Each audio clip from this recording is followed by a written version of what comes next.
104 साल पहले जहां भारतीय सेना ने रच दिया था इतिहास।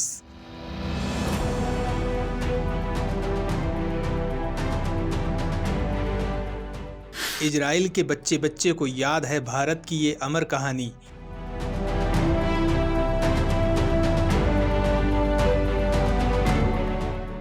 अडानी ने उसी जगह पर एक बार फिर लहराया तिरंगा। गौतम अडानी के इस कदम का कायल हो जाएगा पूरा हिंदुस्तान।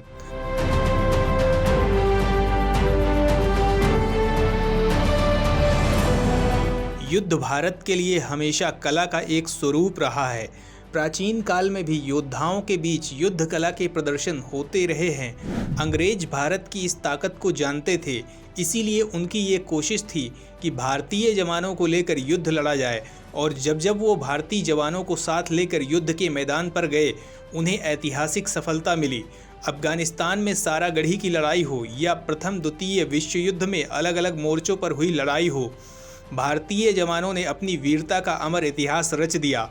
दोस्तों, भारत और इजराइल के बीच की ऐतिहासिक दोस्ती किसी से छिपी नहीं है, लेकिन क्या आप जानते हैं कि भारत और इजराइल के बीच संबंध तब से है जब इजराइल अस्तित्व में भी नहीं आया था।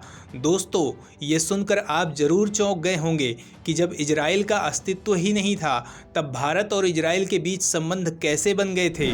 तो दोस्तों, इस इतिहास को जानने के लिए आपको 104 साल पहले जाना पड़ेगा।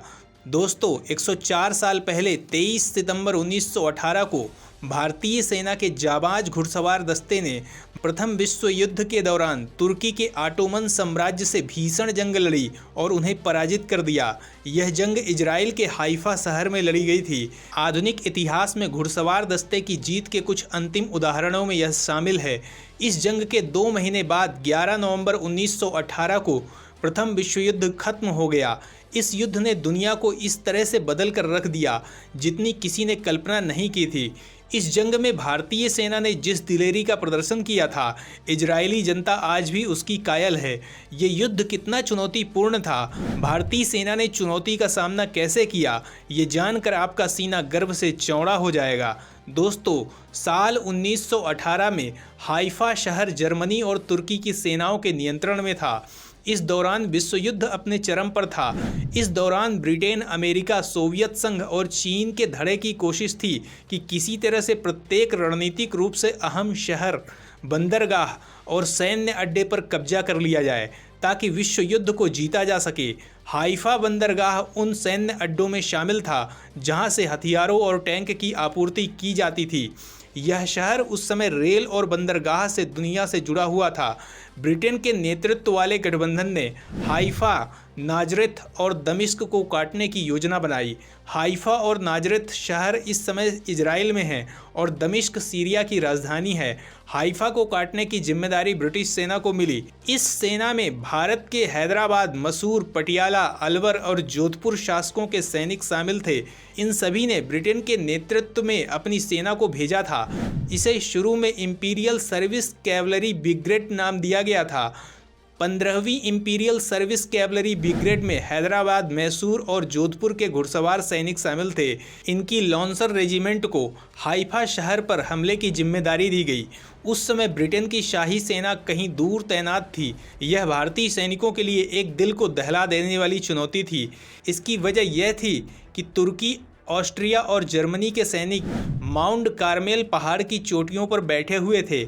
यही नहीं, उन्होंने अपनी रक्षा के लिए बड़े बड़े पैमाने पर तोपें और मशीन गन तैनात कर रखी थी। यही नहीं, पहाड़ी इलाके में घुड़सवार दस्ते का जाना बहुत ही कठिन होता है।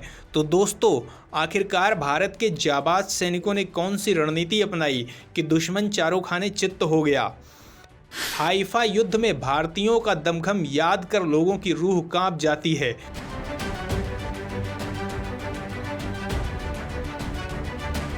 गोलियों की बौछार को चीरकर भारतीय जाबाजों ने दुश्मन को रौंद दिया था।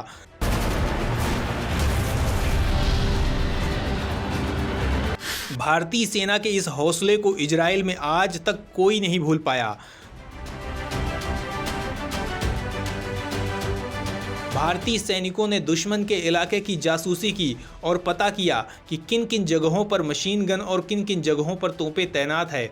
इसके बाद मैसूर लांसर को मशीन गन पर कब्जा करने और जोधपुर लांसर को माउंट कार्मेल और हाइफा शहर पर कब्जा करने के दौरान कवरिंग फायर देने की जिम्मेदारी दी गई। 23 सितंबर को मैसूर लांसर के एक दस्ते ने ऑस्ट्रियाई सैनिकों पर हमला कर दिया जो माउंट कार्मेल पहाड़ी पर तोपों से लैस थे। वहीं जोधपुर लांसर ने जर्मन सैनिकों के मशीन गन पोजीशन पर हमला कर दिया। जोधपुर लांसर के सैनिक मशीन गन और तोपों से किए जा रहे हमले की चपेट में आ गए। वहीं जोधपुर के सैनिकों ने इस हमले के बाद भी हाइफा शहर की ओर आगे बढ़ना जारी रखा, जिससे दुश्मन हतप्रभ रह गए। उन्हें रास्ते में मैसूर लांसर से भी मदद मिली।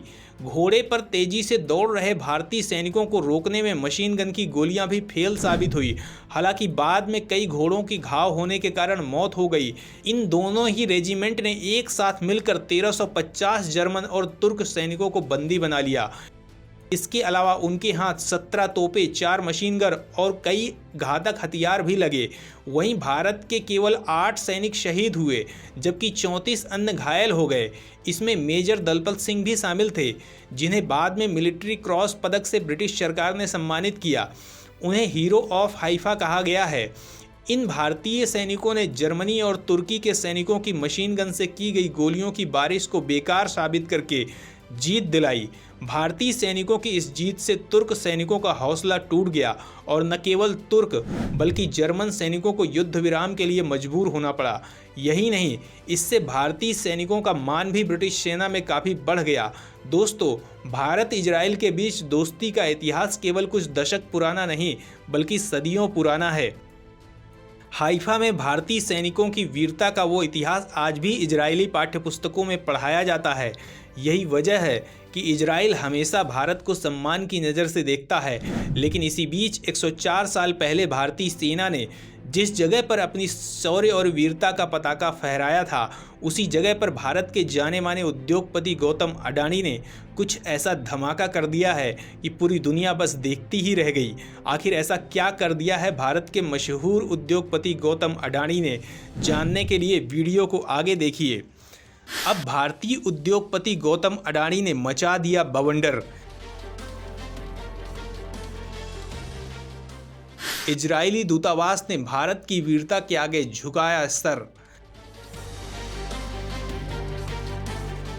तो दोस्तों, इजराइल के ऐतिहासिक शहर हाइफा में स्थित बंदरगाह को भारत के अडानी समूह ने खरीद लिया है। अडानी समूह ने गडोट के साथ मिलकर 1.18 अरब डॉलर में हाइफा बंदरगाह को अपने नियंत्रण में ले लिया है। इजराइल के इस दूसरे सबसे बड़े बंदरगाह में 70% हिस्सेदारी अडानी समूह की होगी।